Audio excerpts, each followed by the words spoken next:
Welcome, welcome, welcome. This is the NBA Debate League, and I am Eternal Power. I'm bringing the best debate league you've ever seen to, to your screen on tonight. Now, listen, listen, listen. This is 2026. I think today is January the 14th. Today is January the 14th. Um, this has been a work in the making since January 1st. So January 1st,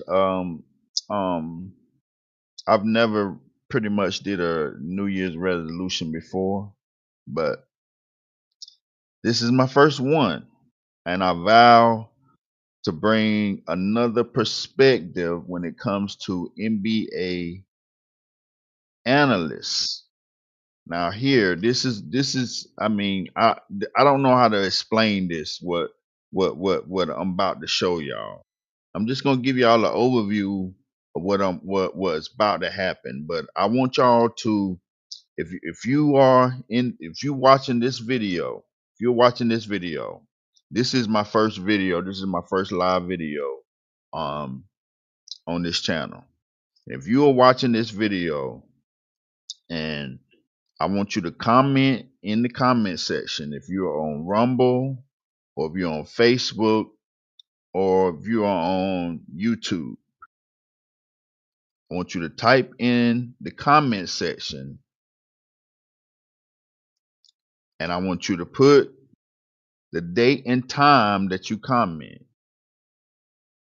I think the date and time shows anyway. So just put a comment in the comment section because I want you to tag your name on this channel before it gets big, before everybody hears about it, before it goes viral. I want you to put your signature on this first video.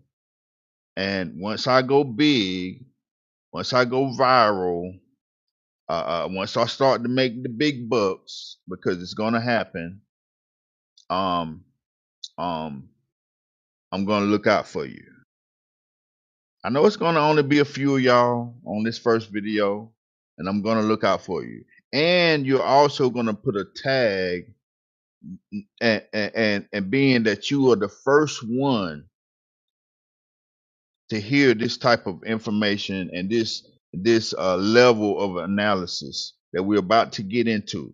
Now, I'm just going to scratch the surface today. I'm just going to kind of give you an overview of what the whole vision is. But this is a debate league. This is a formal debate league, not just a screaming match.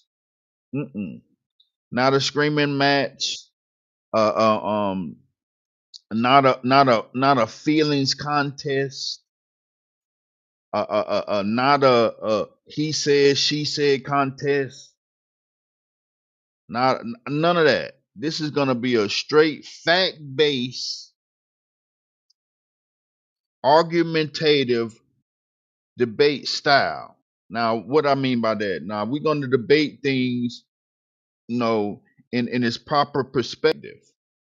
Yes, we are gonna look at stats, but we are gonna break these stats down into into its most minute place. We're gonna break these stats down so we can really understand these stats, because a lot of times we throw out stats, but those stats don't come with understanding.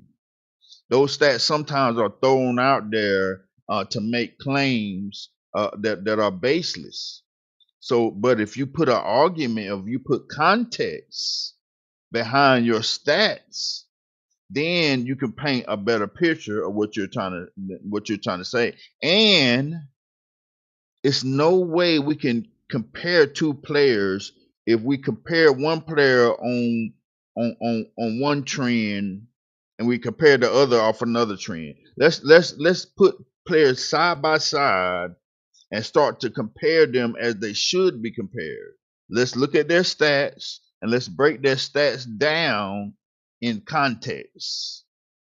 Is that all right? Now, let me say this, because I am your NBA guru, and you're gonna hear me saying that over and over and over. I am the NBA guru. Why do I say that? Why? Because I am your most unbiased. I am your most unbiased analyst. Yes, I have favorite players. Yes, I have players I might root for, or they may change from season to season. But I will not judge them based off of my feelings, or based off of my likes. For instance, I am, and you're gonna hear this a lot on this channel. I am a Duke fan. Yep, yep, yep. I know some of y'all, some of y'all that's listening now, that may hurt your feelings, and you may log off right now. But I am a Duke fan. So with that being said, I'm waiting for the Duke and Carolina debate. Even though that's not an NBA debate, I would take that debate with anybody, anytime. Now, the context of that debate, we had to discuss. But I would take that debate anytime, because there's some great Duke players. It ain't that many great Carolina players, but but I am a Duke fan that would criticize Kyrie Irving, that would criticize Jason Tatum. I would criticize Elton Brand. I would criticize Christian Leitner. I would even criticize Mike Krzyzewski. Yep. So I'm not biased, and if you hear most analysts. Now I could paint an overview for this right now for you right here. Most analysts, let's for instance, we can use the LeBron and Jordan debate, which is really ain't no debate for me, but we'll get to that later.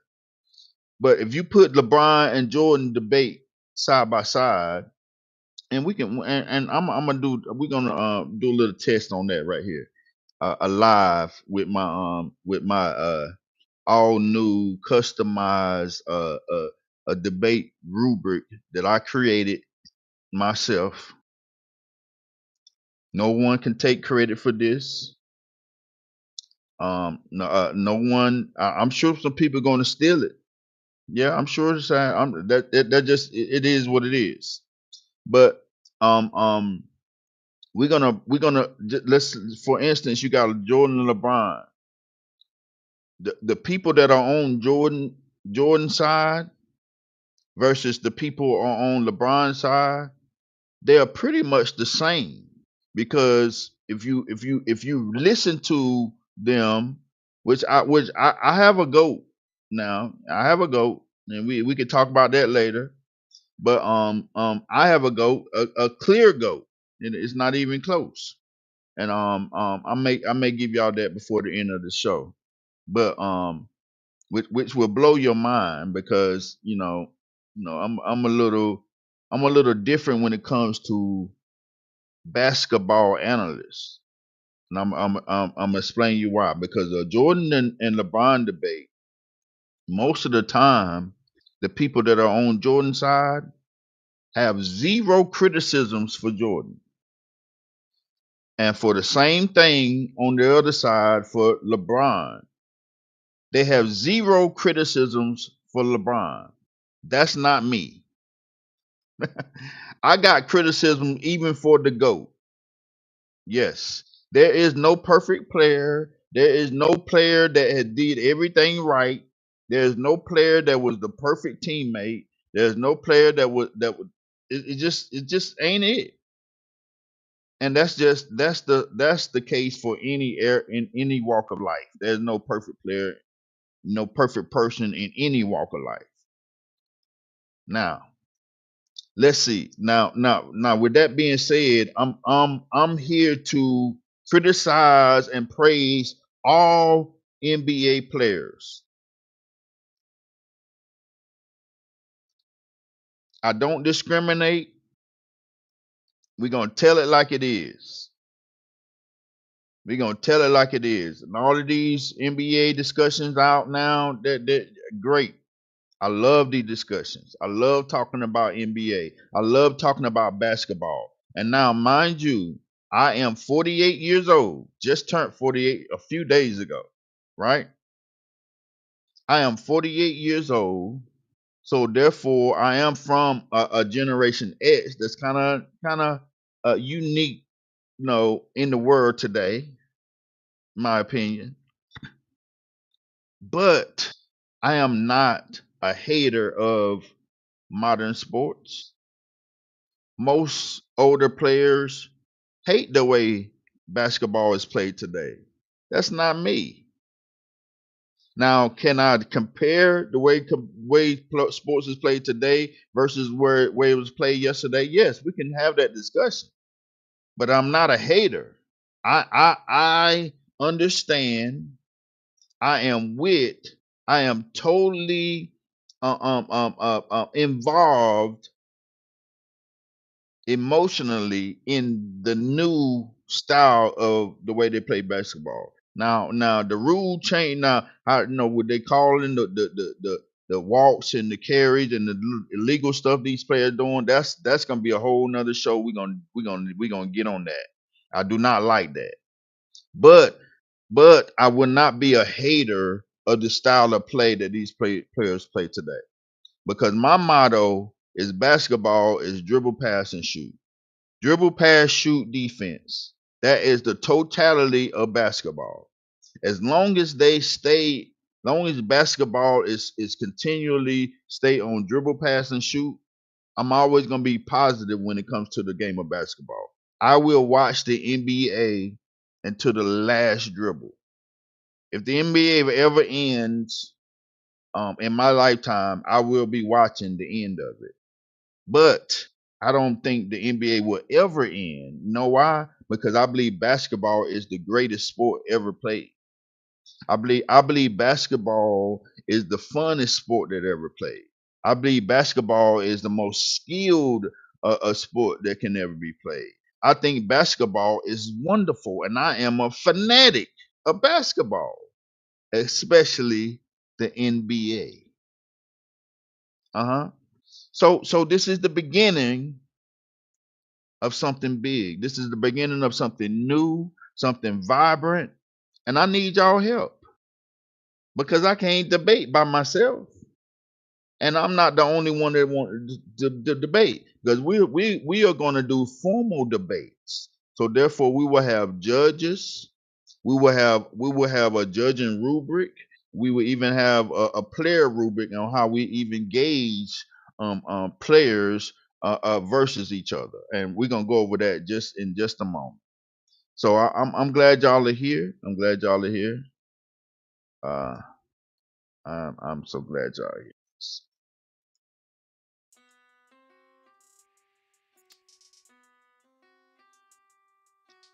All right.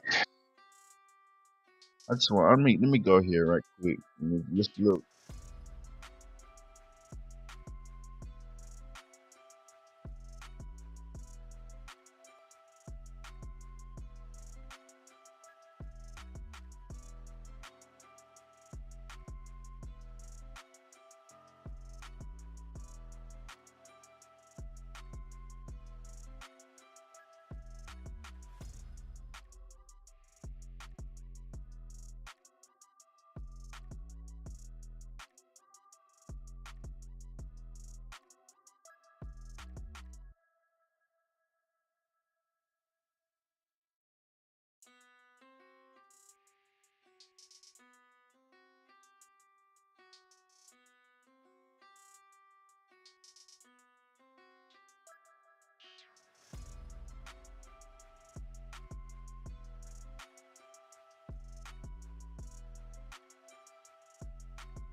Um, Pretty much, this is the overview. You got 5 levels of an NBA player, and these levels are broken. You can break them down and into as many points as you can. But these are the 5 levels of the greatness of a player. And this is kind of, you can look at this over the player's career. And I like this because this right here, you're gonna kind of gauge a player at his prime. We can look at a player and his progression, but when you in the essence of you talking about like one player is better than the other, um, um, you are looking at them at their best, at their prime. Their prime. When you say their prime, you're pretty much saying at their best. So some players prime starts early. Some players prime starts later. Um, um, some players prime lasts longer. Some players prime only lasts a few years. Um, so you can look at that, and you can that'll help you kind of gauge the player. But when you're gonna say one player is better than the other, you're looking at both of those players in their prime.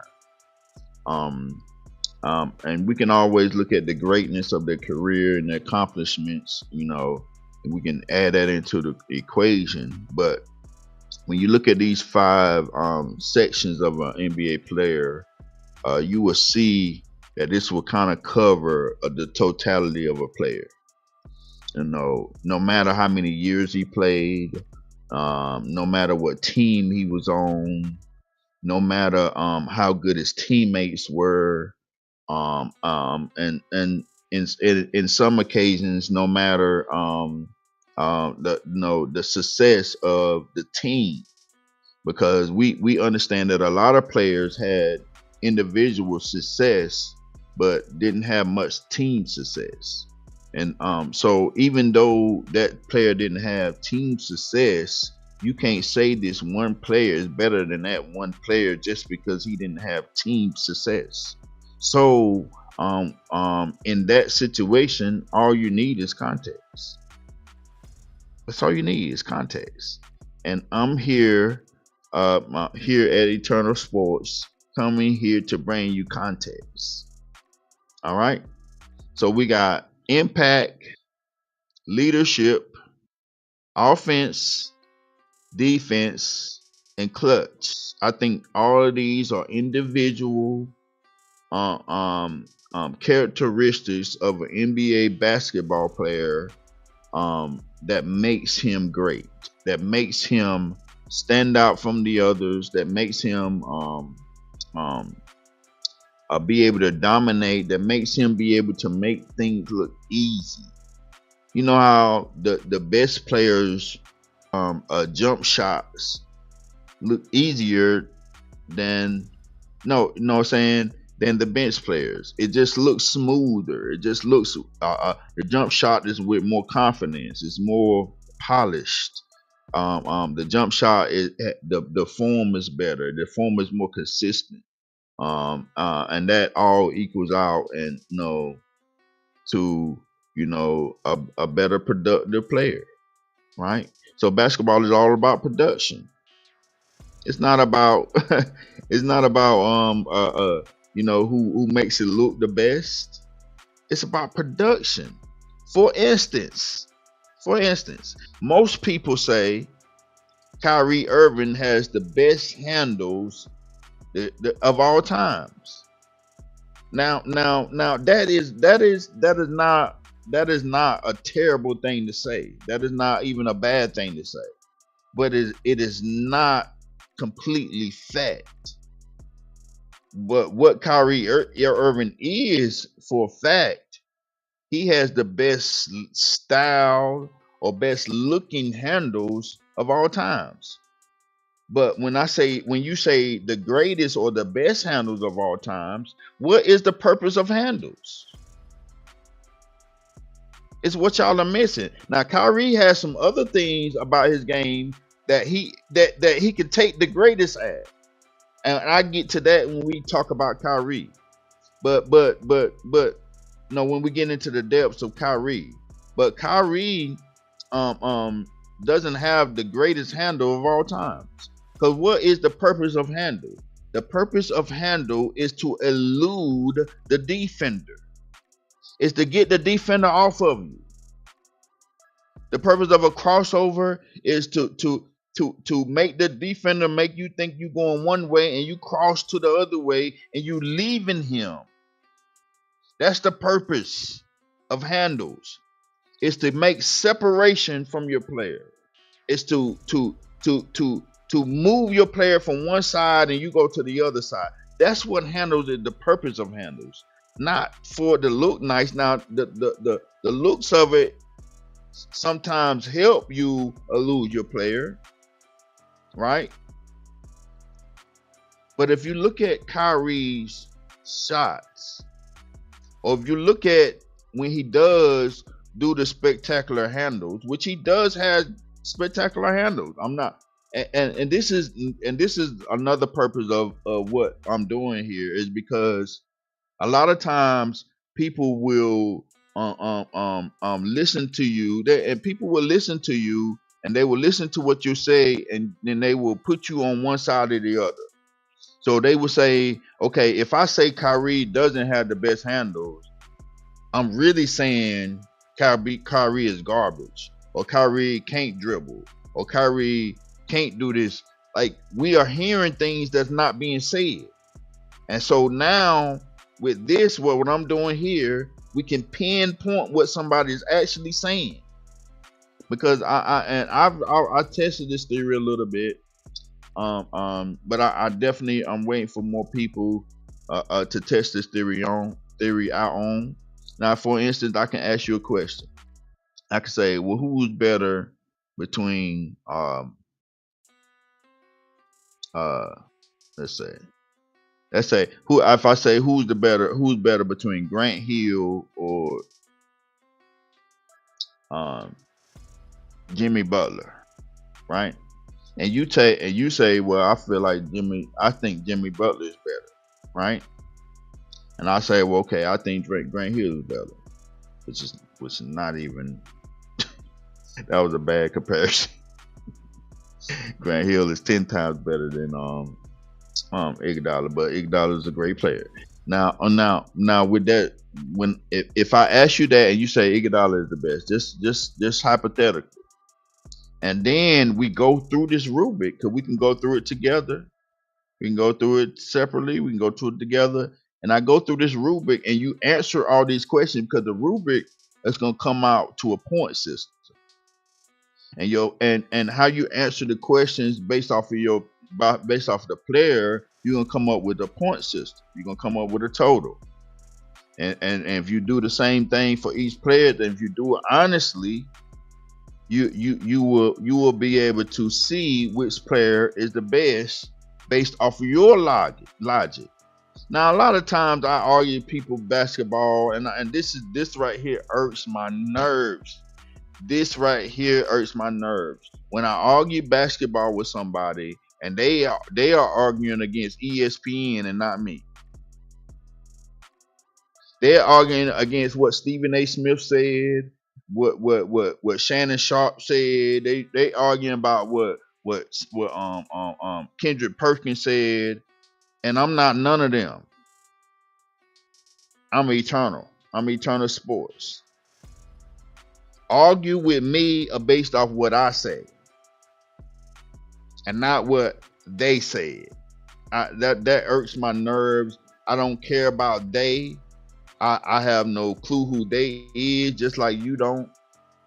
I'm not listening to they. I'm not influenced by they. I hear them in the back of my in the background, but I'm not influenced by they.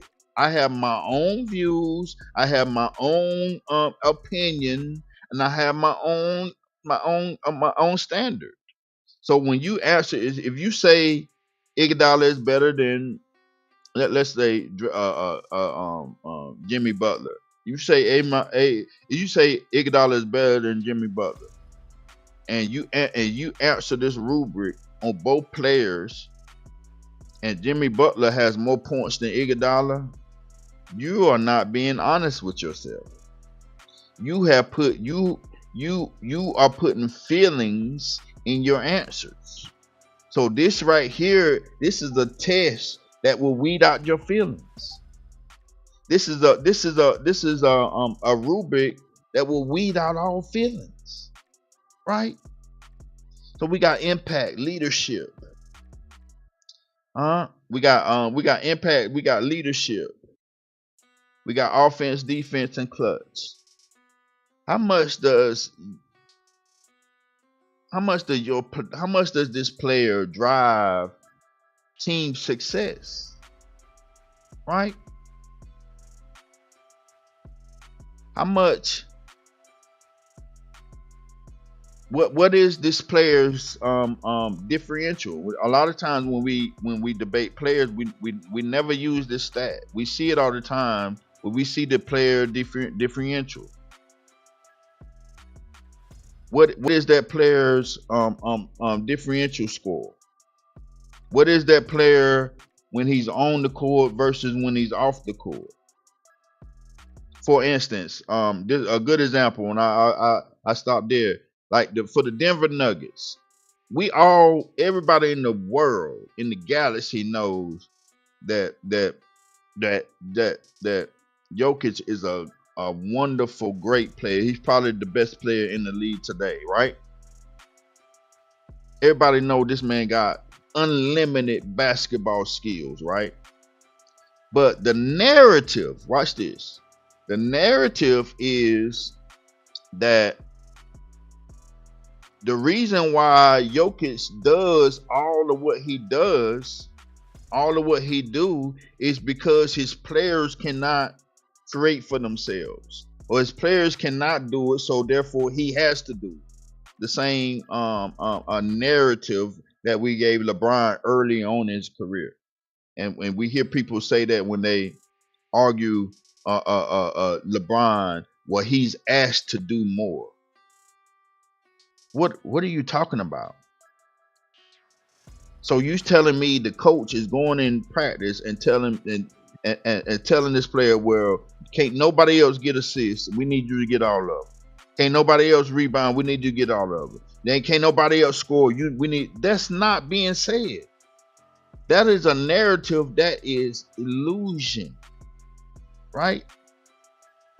Yeah, players do play around and build around and play around certain players, yes. But it's not to the extent where the team is asking them to do everything. That's the reason why they're doing everything. No. The reason why LeBron does everything because the play style allows him to do everything. If you got the ball in your hand for 18 seconds of the shot clock, of course when you pass it, somebody got to shoot and you get an assist. Of course when you pass it after you don't draw a double team or triple team, you know what I'm saying? Of course. Of course, if you are being hit on defense, of course it's easier for you to get the rebound. We see this. We are not ignorant to the game. So we see the style of play, the Luka Doncic style of play that he took from LeBron, and they think that's going to be successful. That James Harden tried. That the team needs you to do everything. And Denver Nuggets is a good example on this season because Jokic has been out, and we all knew that these guys can make shots for themselves. We all knew that they had other players that can get assists. We all knew that they had other players that can rebound, that can make plays. We all knew this. So why we let this narrative be painted that these other guys can't do anything? Prime example. Porter Jr. They said he can't do nothing but catch and shoot. When he was on Denver, he was only allowed to catch and shoot. They didn't want him to dribble. They didn't want him to make his own shot. They didn't pass it to him. They didn't make plays for him. They only kicked it out to him when they was in trouble, and he just He shot. But now this man goes to another team. He's invigorated. Now he wants to prove himself, and now because he's a veteran in the league, he's already has a ring. Now he's showing you that he can do it all. He can play make. He can make his own, make a play for himself. He can make a play for others. So the narrative is wrong. So let's say winning impact. What's your team winning percentage? Not just playoffs, not just regular season, but your every game you play. Look at your winning. Look at a player's winning percentage every game. That can help you gauge what a player is and what a player ain't.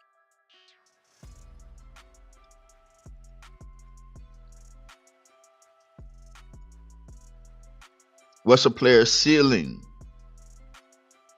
When a player is playing good, does he cause his team to win?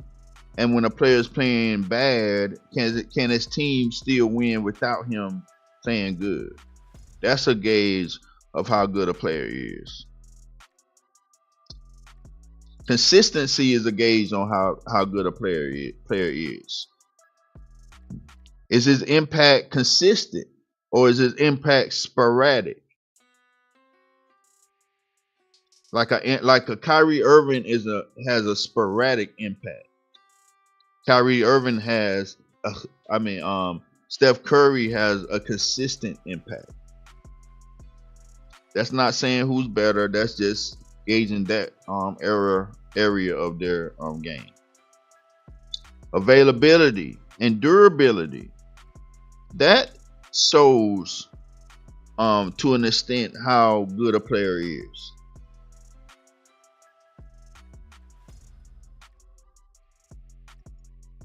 Lineup compatibility. Can that player, now we're still talking about impact, because can that player impact a team on different style of rosters, or does he have to have a specific style of roster to play with? Right? Tim Duncan played in an era where they barely shot three-pointers. It was all paint. He played with the Twin Towers where they had 2 7-footers. His team kind of started that trend where you had to have 2 big men to compete in the paint. And they evolved from that. Tim Duncan evolved from that to getting on teams that shot more 3-pointers than other teams did in history. Some of those San Antonio squads shot more 3-pointers than anybody did. They kind of started that trend even kind of before Steph Curry, and teams, not just 1 or 2 players shooting that many threes, but the whole team shooting a whole lot of threes. And we also seen that with the Phoenix Suns. Let's see. All right.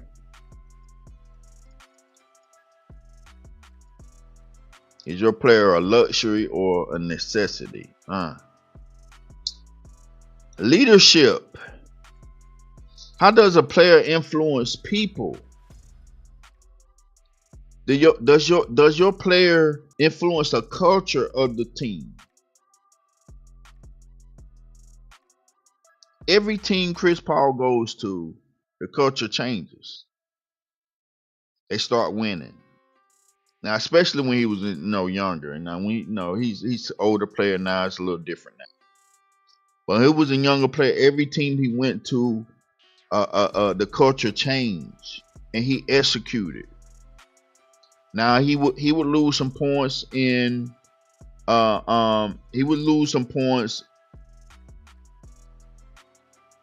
in the availability category because he is injury prone, right? But he'll gain a lot of points when it comes to leadership. Is that player vocal leadership? Is that player a vocal on the sideline in practice? Is that player vocal on the court? Does that player lead by example, lead by their play style, or does that player lead by their effort? Or some players can lead by their accountability. A player like Tim Duncan led in all of those. He led in example by his play style. He led example by his effort. And he led by example by his accountability. Leadership. Come on, let's break down. Now when we go through this, formally, we're gonna be adding points. We're gonna see who's better and who's not. All right. So you got leadership. Is your player an emotional leader? Is your player poised under pressure? Or do your player break under pressure? Huh? Does your player has to be encouraged, or do you have to boost that player? Do the coach have to inspire that player? Does that player have to be inspired by the other side of the opponent team, talking trash or getting the better of them?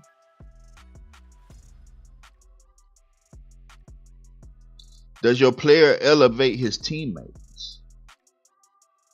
Do your player allow other players to improve?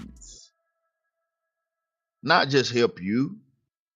Not just help you do what you do, but can your player help you improve? What's going on out there in Rumble?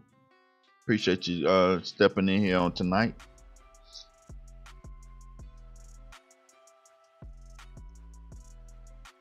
Does your player improve other players' confidence? Does it improve other players' performance?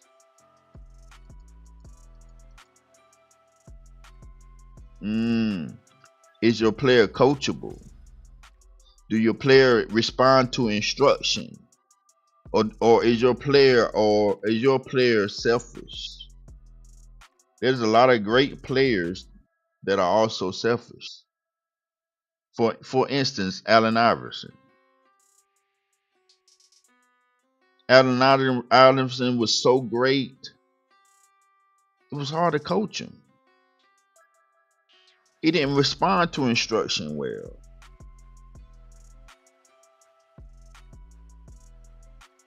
But he had so much skill. He had so much hustle, so much and he was a great leader. But the coachability, which is a part of leadership, that part he lacked a little bit.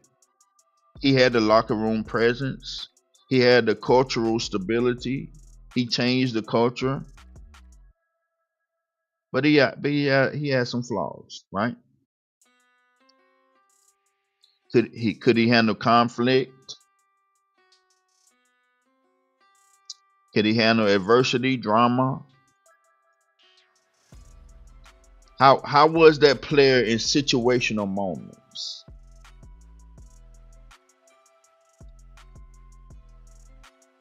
A lot of players' leadership is good when things are going well, but in certain situations, it seems like their leadership is lacking. I.e., LeBron, which is a great leader most of the time. 90% of the time, LeBron is a great leader, but he has that 10% of time when it's adversity, when things are not going well, his leadership is terrible. But he also leads by example. He has leadership skills on other areas.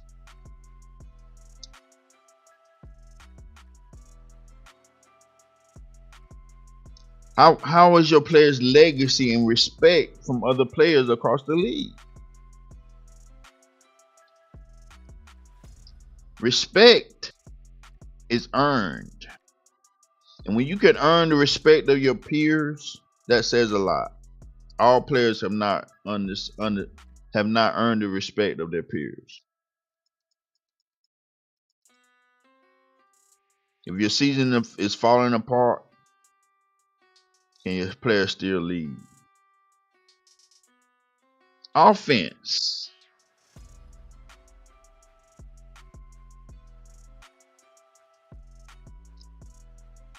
Assesses reliability in generating quality offense. How reliable and efficiently does a player generate points? Can he create for himself? Does he need to be set up?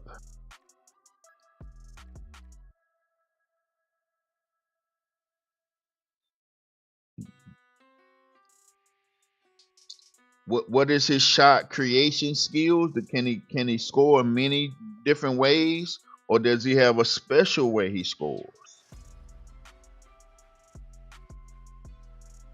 The misconception of Steph Curry is that he's just a shooter. That's the biggest lie ever told. Because if Steph Curry was just a shooter, he wouldn't be as great as he is. He is as great as he is because he's more than just a shooter. On top of being the greatest shooter of all time. But being the greatest shooter of all time is not going to give you the quality and the fullness of Steph Curry's game, right? Because before Steph Curry was the greatest shooter of all time, we had a player like Ray Allen. If you look at Ray Allen's career accomplishments, stats, and break down his player card, you will find that Steph Curry is a much better player than Ray Allen. And not just because he's a better shooter, because he's not that much better shooter than Ray Allen. He's better, but not that much better. But with all the other intangibles that he has in his game, that's what makes him as good as he is. And I'm gonna save some of that. So now I'm not giving y'all a whole lot right now. I'm gonna save a lot of my arguments for later. But I don't want to make this video too long. All right. Shot efficiency, field goal percentage, free throw percentage. No. How is your offensive spacing? Do you cut? Do you stand in one spot? Do you have to have the ball in your hand to score? Can you score with the ball in your hand and off the ball? Right? How do you allow the spacing for the rest of your players and the rest of your team? Your scoring versatility. What level of scorer are you? Can you score from the three, from the mid range, and from the paint? Do you have layup skills? Do you have enough aggressiveness to dunk the ball when you need to? Do you have the floater? Do you have the mid range? Can you shoot from the corner? Right? Do you have a special spots on the court to shoot? Can you post? These are all different ways to score. Do you draw double teams? Do teams scheme for because of your offense? Are you independent of the can you be independent of the system, and can you play in the system? These are all the points that can be given and taken. How is your decision making when you get a double team? Are you turnover prone, or are you prone to get an assist when things break down? I'm talking about basketball, y'all. Can you adapt to defenses? If you see the defense is playing you one way, can you adapt to that and overcome that defensive strategy? Even when they're double teaming, triple teaming, which I think the greatest that can do that, it was Jordan and Kobe, especially Kobe, because he got double and triple team probably more than most players, but he was able to adjust his game. Okay, if you playing him to the left in the first half, the second half, he gonna come out going to the right. He's gonna adjust to how you playing him, but because he cannot be denied, right? Defense. How much does the player prevent points and disrupt offenses? Can he play on ball defense? Can he hold his primary man? Can he play help defense? Can he only play help defense? Is his help defense better than his own ball defense? That's not a positive. Can he defend on rotations? Can he make reads on defense? When you have to make a choice on how to play, on who to switch to, on which side to push a player, what decision do you make? How versatile are you when you switch out on guards versus being in the post with a big man? Can you protect the rim? Or if you're not getting block shots, can you be a deterrent in the paint? Can you change a lot of shots in the paint? Or can you contain the perimeter ball handlers? Can you keep them in front of you? Or can you at least shun them to one way? That you know what I'm saying, that your defensive strategy does, right? It's all part of your defensive qualities. Can you communicate on defense? Are you the anchor of the defense? Are you the quarterback of the defense? Do you get steals, deflections?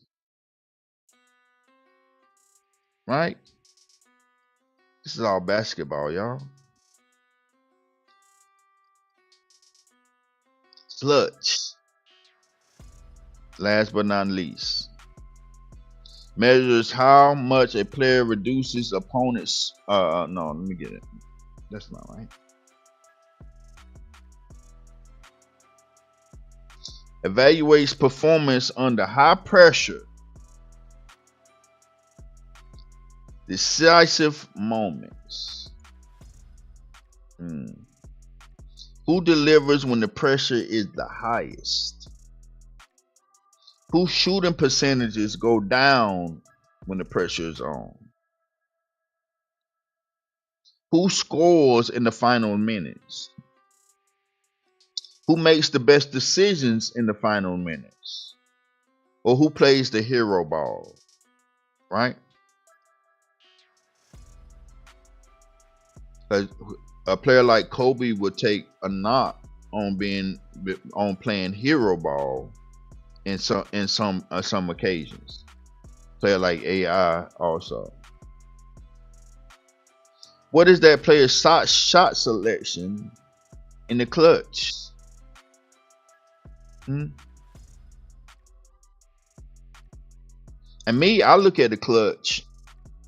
I know and some people kind of look at the clutch at the last I think they're 5 minutes. I think some people say the last 3 minutes. But I do like to look at the clutch as the whole fourth quarter.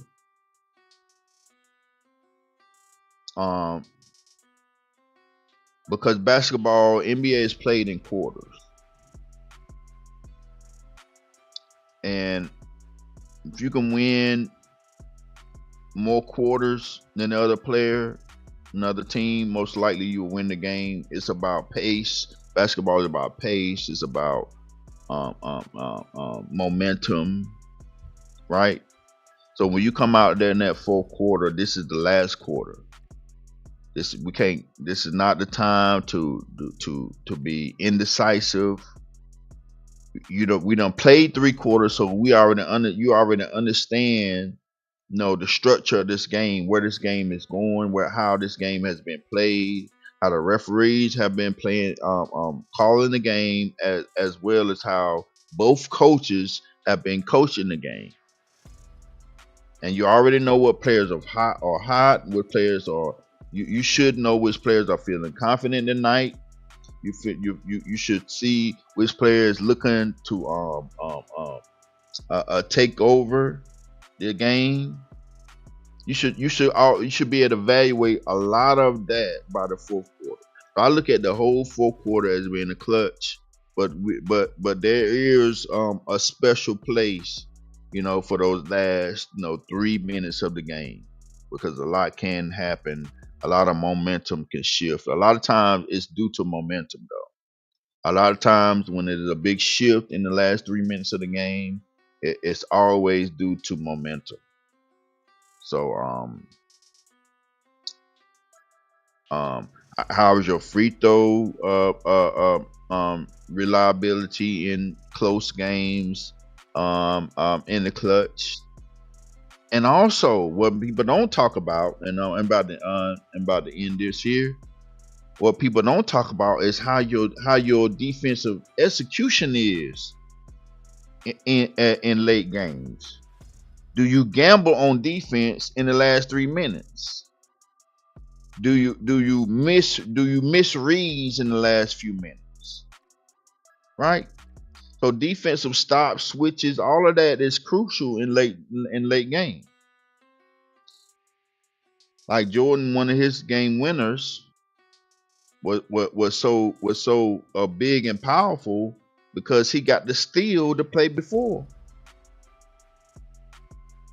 to get the ball back to hit the game winner.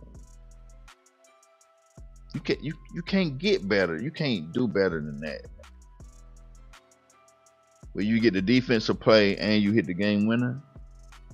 How's your body language in crunch time? Right? Can your coaches coach you in crunch time? Can you follow directions in crunch time? Or do you go, do you default to your individual skills?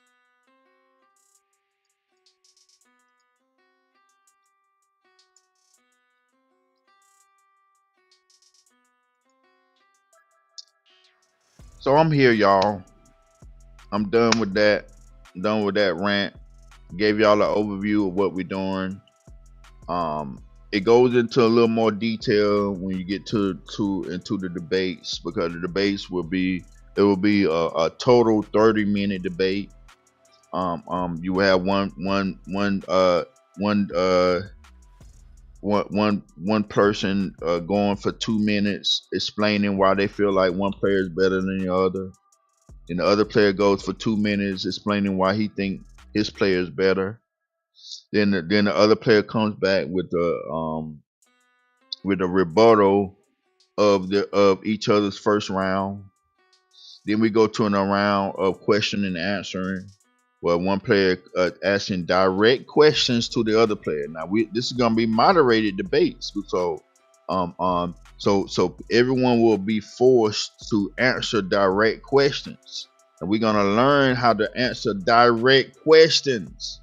Not me ask you which one you like, red or blue, and then you be like, well, red was made by when you mix purple and orange together, or however they make red. And so I kind of like purple too. So I like red because I like purple. None of that. We're gonna learn how to answer questions directly. You cannot have an argument. You cannot argue anything without direct questioning and answering,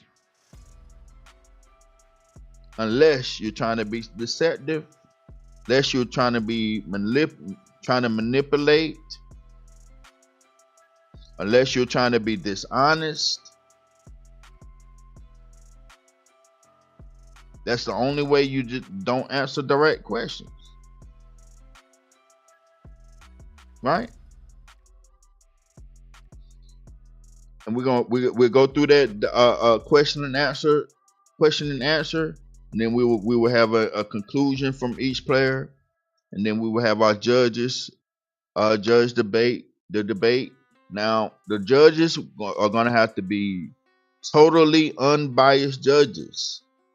So the judge is not debating which player is the best. The judges will not be debating, will not take sides on. Let's say we have a Jordan and LeBron debate, right?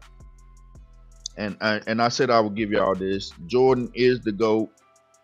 LeBron is like number 7, 8 on my all-time list. So therefore, by saying that, I wouldn't even be comparing LeBron to Jordan if I were comparing Jordan to anybody. It wouldn't be LeBron. But LeBron is an all-time great, probably 7 or 8 on my all-time list, right? That's me. That's my opinion, and I can break it down to you if you tell me to do the test on both players. My conclusion would be Jordan would be the best player, right? But if we was having that debate, right, and I think Jordan is the GOAT. Let's say I was the judge on this debate. I can't just go with the player that's on Jordan's side because I'm just on Jordan's side. I have to judge this debate, and we will have a judge rubric also, so the judges won't be just just be in the wind on how they judge. They're gonna have a structure in how they judge a debate also. But no, that judge cannot debate. That judge is not debating on which player is the best. That judge is debating on which debater debated their player the best. And I'm done, y'all. I'm done. This has been an hour broadcast. This is my first live stream. I appreciate y'all, all of y'all that come back and watch this video. I said something at the beginning of this video that'll be a treat and a blessing for y'all that watch this video. This is the first video, so if you comment in the comment section, let me know that you watched my first video. Somewhere down the line, I don't know how long it's gonna take, when I go viral, when I get on the big stage, I'm gonna look out for my people who watched my first video. So I pray that y'all was blessed by this. This is NBA Debate League by Eternal Sports. I am Eternal, and I'm out. Hit the comment section, like, subscribe, and share this broadcast. And if y'all want to debate, hit me up on whatever platform you're watching this on.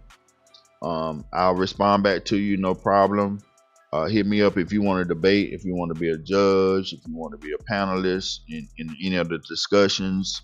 We're gonna do a lot of panel discussions where we're not gonna be in a formal debate, where we just gonna where we can just discuss with each other and go back and forth, go over some of these rubrics, test out some of these players. Let's get to the facts, y'all. Let's get to the facts of who is better.